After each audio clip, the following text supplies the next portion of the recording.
Hello guys, വൈകുന്നേരം ആയപ്പോൾ ഭയങ്കര വിശപ്പ് തോന്നി കേട്ടോ. അപ്പോൾ ഞാൻ അപ്പം ഉണ്ടാക്കിയാലോ എന്നിങ്ങനെ ആലോചിച്ചു. അപ്പം കഴിച്ചാൽ വിശപ്പ് മാറില്ല. ഞാൻ ആലപ്പുഴ ഒരു കാര്യത്തിന് പോയിട്ട് വന്നിരിക്കുമായിരുന്നു കേട്ടോ. അതുകൊണ്ട് എനിക്ക് ഭയങ്കര വിശപ്പായിരുന്നു. അപ്പോൾ ചോറ് ഇരിപ്പുണ്ട്. അങ്ങനെ ആലോചിച്ചപ്പോൾ ഇപ്പോൾ നമ്മുടെ വൈറലായിട്ടുള്ള ഒരു കറി ഉണ്ടാക്കാമെന്ന് ഞാൻ വിചാരിച്ചു. അത് നമ്മുടെ ദിയ കൃഷ്ണയുടെ വൈറൽ കറിയാണ്. അപ്പോൾ അത് വളരെ സിമ്പിളായിട്ട് ഉണ്ടാക്കാൻ പറ്റും, പെട്ടെന്ന് ഉണ്ടാക്കാൻ പറ്റുന്ന ഒരു കറിയാണ്, നല്ല ടേസ്റ്റിയാണ്. അപ്പോൾ അതെങ്ങനെയാണെന്നൊന്ന് ട്രൈ ചെയ്ത് നോക്കാമെന്ന് വിചാരിച്ചു. കുറച്ച് വഴുതനങ്ങ എടുത്തിട്ട് ഞാൻ നല്ല നൈസായിട്ട് അരിഞ്ഞു കേട്ടോ. അപ്പം അതിലേക്ക് മഞ്ഞൾപ്പൊടി, ഇതാ കാണുന്ന സാധനങ്ങളൊക്കെയാണ് കേട്ടോ ഞാൻ ഇടാനായിട്ട് വെച്ചിരിക്കുന്നത്. അപ്പോൾ നമുക്ക് അധിക സാധനമൊന്നും വേണ്ട, നമ്മുടെ വീട്ടിലുള്ള സാധനങ്ങൾ മാത്രമാണ് നമ്മൾ ഇതിൽ ആഡ് ചെയ്യുന്നത്. അപ്പോൾ എന്തൊക്കെയാണെന്നുള്ളത് ഞാൻ നിങ്ങളെ കാണിച്ചു തരാം. മഞ്ഞൾപ്പൊടി നമുക്ക് ഇടാം. തുറന്നപ്പോൾ അതിൽ സ്പൂണില്ല. അപ്പോൾ ഞാൻ അതിൻ്റെ മൂടിയിലേക്ക് കുറച്ച് മഞ്ഞൾപ്പൊടി ഇട്ടു.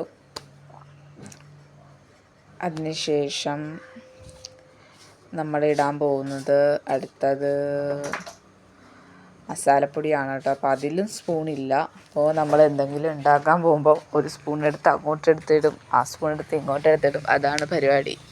അതാ മസാലപ്പൊടി മല്ലിപ്പൊടിയൊക്കെ ഞാൻ ആഡ് ചെയ്തു. ഇനി നമുക്ക് വേണ്ടത് മുളക് പൊടിയാണ്. അപ്പം മുളക് പൊടി ചേർക്കാം. മുളക് പൊടി ചേർത്തിട്ട് ഇനി നമുക്ക് വേണ്ടത് ഉപ്പാണേ. ആവശ്യത്തിന് ഉപ്പ് ചേർക്കാം. നിങ്ങൾക്ക് എത്രത്തോളം ഉപ്പാണോ വേണ്ടത് അത്രയും ഉപ്പ് ചേർക്കുക. അതിന് ശേഷം നമ്മൾ ഒഴിക്കാൻ പോകുന്നത്, ഒരു മിനിറ്റ്, ഇവിടെ വെള്ളമില്ല, ഞാൻ പോയി വെള്ളം എടുത്തിട്ട് വരാം. വെള്ളം എടുത്ത് വെച്ചിട്ടുണ്ട്. ഇനി എണ്ണയാണ്. അപ്പോൾ വെള്ളം കുറച്ച് കൂടിപ്പോയിട്ടോ, ഞാനത് കളഞ്ഞിട്ട് വരാം. അവിടെ വെച്ച് കഴിഞ്ഞാൽ ചെയ്യാൻ വന്ന് തട്ടി മറിക്കും കേട്ടോ. അപ്പോൾ ഗൈസ്, ഞാനിപ്പോൾ വരാം കേട്ടോ. ഞാൻ ആ വെള്ളം എടുത്തിട്ട് ഓടി വരാം. ഞങ്ങൾക്ക് അടുക്കളയിലാണ്, അവിടുന്ന് വേണം ഞാൻ കൊണ്ടുവരാനായിട്ട്. വെള്ളം എടുത്തുകൊണ്ട് വരാം. അതാ വരുന്നു വന്നു ഗൈസ്. അപ്പം ഞാൻ വെള്ളം ഒഴിക്കുകയാണ്. അപ്പോൾ ഇനി നമുക്ക് ഇച്ചിരി വിനാഗിരി ഒഴിക്കാം. ഞാൻ ചേർക്കാത്ത ഒരു ഐറ്റം എന്ന് പറഞ്ഞാൽ കായപ്പൊടിയാണ് കേട്ടോ.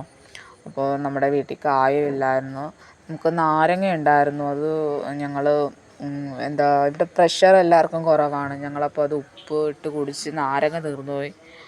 അപ്പോൾ ഞാനിത് പെട്ടെന്ന് ഇനി കടയിൽ പോകാനൊന്നും ക്ഷമയൊന്നുമില്ല. അങ്ങനെ ഞാൻ എല്ലാം മിക്സ് ചെയ്ത് ഒരു 5 മിനിറ്റ് നമുക്കത് മാറ്റി വെക്കാം. 5 മിനിറ്റ് മാറ്റി വെക്കേണ്ട ആവശ്യമൊന്നുമില്ല. നമ്മൾ ചേർത്തത് വിനാഗിരിയാണ്. എന്നാലും കുറച്ച് നേരം ഒരു 5 മിനിറ്റ് നമുക്ക് മാറ്റി വെച്ചിട്ട് നമുക്ക് ഫ്രൈ ചെയ്യാം. അപ്പോൾ ഞാനിതിൽ ബട്ടറാണ് ചേർത്തിരിക്കുന്നത്. ബട്ടർ നല്ല രീതിയിൽ മെൽറ്റായിട്ടുണ്ട്. അപ്പോൾ നിങ്ങൾക്ക് വേണമെന്നുണ്ടെങ്കിൽ ബട്ടറാണ് ഏറ്റവും കൂടുതൽ ടേസ്റ്റ് കേട്ടോ. വേണമെങ്കിൽ വെളിച്ചെണ്ണയോ അങ്ങനെ എന്തെങ്കിലുമൊക്കെ ആഡ് ചെയ്യുക, അത് നിങ്ങളുടെ ഇഷ്ടമാണ്.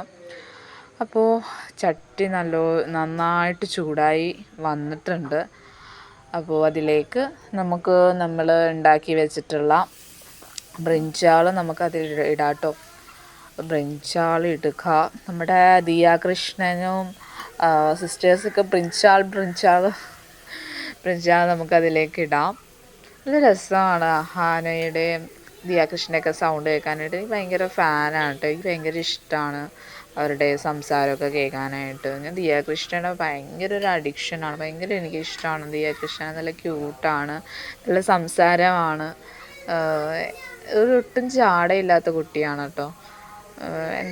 നല്ലൊരു ഫാമിലി ജനിച്ചു, നല്ല റിച്ചാണ്. പക്ഷേ അതിൻ്റെ ഒന്നും ഒരുപാട് കഷ്ടപ്പെട്ടിട്ടാണ് അവർ ആ ഒരു ലെവലിലെത്തിയത്. എന്നാലും അവർക്ക് അതിൻ്റേതായ അഹങ്കാരവും ഒന്നുമില്ല. നമ്മളെപ്പോലെ സിമ്പിൾ മനുഷ്യന്മാരെ പോലെയാണ് അവർ ജീവിക്കുന്നത്. നല്ല സ്നേഹമാണ് അവർക്ക് എല്ലാവർക്കും പരസ്പരം. അപ്പോൾ നമ്മുടെ ബ്രിഞ്ചാൾ ഞാൻ തിരിച്ചിട്ടിട്ടുണ്ട്. അപ്പോൾ നല്ല രീതിയിൽ ഫ്രൈ ആയിട്ട് കൊണ്ടിരിക്കുകയാണ്. അപ്പോൾ തീ കുറച്ചിട്ട് വേണം ചെയ്യാനായിട്ട്. അപ്പോൾ എല്ലാന്നുണ്ടെങ്കിൽ അത് കരിയാനായിട്ട് ചാൻസ് ഉണ്ട്. അധികം എന്താ പറയുക, വേവില്ലാത്തൊരു സാധനമാണ് കേട്ടോ. പക്ഷെ വളരെ നല്ല നൈസായിട്ട് അരിയണം. അല്ലാതെ കട്ടിക്ക് അരിയുകയാണെങ്കിൽ ഭയങ്കരമായിട്ടുള്ള എന്താ വേകാനൊക്കെ ബുദ്ധിമുട്ടുണ്ട്. അപ്പം ഞാൻ നൈസായിട്ടാണ് ഇത് അരിഞ്ഞിരിക്കുന്നത്. അപ്പോൾ ഞാൻ ഇച്ചിരി ചോറിൽ വെള്ളം ഒഴിച്ചിട്ട് ഞാനെടുത്ത് കഴിക്കാനെടുത്തു. ഈ കഞ്ഞി പോലെ കഴിക്കാനാണെന്ന് എനിക്കിപ്പോൾ തോന്നിയത്. അപ്പോൾ നല്ല ടേസ്റ്റ് ഉണ്ട് കേട്ടോ. ശരിക്കും ഈ ഫ്രൈ ചെയ്ത മീൻ പോലെ ഉണ്ട്. അപ്പോൾ ഗൈസ് നിങ്ങളെല്ലാവരും ട്രൈ ചെയ്ത് നോക്കണം. നല്ല സിമ്പിളാണ്, ടേസ്റ്റിയാണ്, നല്ല രസമുണ്ട് കേട്ടോ കഴിക്കാനായിട്ട്. അപ്പോൾ പെട്ടെന്നൊക്കെ ഉണ്ടാക്കാൻ പറ്റുന്ന ഒരു ഫുഡാണ്.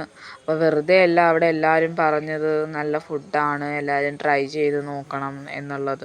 അപ്പോൾ എനിക്ക് ശരിക്കും ഒരു ഫിഷ് ഫ്രൈ പോലെയാണ് എനിക്ക് തോന്നിയത് കേട്ടോ. ശരിക്കും നമുക്ക് അങ്ങനെയാണ് തോന്നുന്നത്. അപ്പോൾ ടാറ്റാ, ബൈ ബൈ.